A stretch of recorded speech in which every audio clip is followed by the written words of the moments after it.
இப்போ நான் குடும்பத்தோடு வரணும்னு கேப்டன் சொன்னதுக்கு பிறகு நான் குடும்பம் போக முடியல. நானும் என் மனைவி என் குழந்தைகளோட போயிருந்தேன். மாநாடு இரவு முடிஞ்சது. மேடையில் பேசினேன். மேடையில் கூட பார்த்திங்கன்னா பெண்களை தான் பின்னாடி உட்கார வச்சுருந்தோம் மேடையில். ஆண்களுக்கெல்லாம் கூட தனியாக அந்த பக்கம் தான் ஒரு வரிசை போட்டிருந்தோம். மாவட்ட செயலாளரே தனியாக தான் உட்கார வச்சோம். அது மாதிரி அப்போ அதை முடித்ததுக்கு பிறகு ஹோட்டலுக்கு போனோம். தங்கியிருந்த ஹோட்டலுக்கு போகிறோம். ஹோட்டலுக்கு போனோன்னே வந்து என் மனைவி வந்து கேப்டன் அவங்க அந்த அம்மா 2 பேர் இருந்தாங்க அண்ணியும். அப்போ சொல்கிறாங்க, இந்த மாதிரி ரொம்ப நல்லா இருந்ததுங்க மாநாடு. மாநாடு மிகப்பெரிய வெற்றி அப்படின்னு சொல்லி அவங்கக்கிட்ட போய் சொல்கிறாங்க.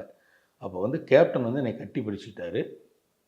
மேடம் அவங்க வந்து அண்ணி வந்து என் மனைவியை கட்டி பிடிச்சிட்டு, இந்த வெற்றிக்கெல்லாம் காரணம் உன் கணவர் தான். சந்துரு தான் கேப்டன் சொன்ன வார்த்தை. சந்துரு தான் இதுக்கு எல்லாத்துக்கும் காரணம். உன்னை வந்து எனக்கு நன்றி சொல்லாத உன் கணவன் சந்துருக்கு நன்றி சொல்லுன்னு சொல்லி என்னை கட்டி பிடிச்சிக்கிட்டாரு. அந்த அம்மா வந்து என் மனைவியை கட்டி பிடிச்சி நெத்தியில் முத்தம் கொடுத்தாங்க.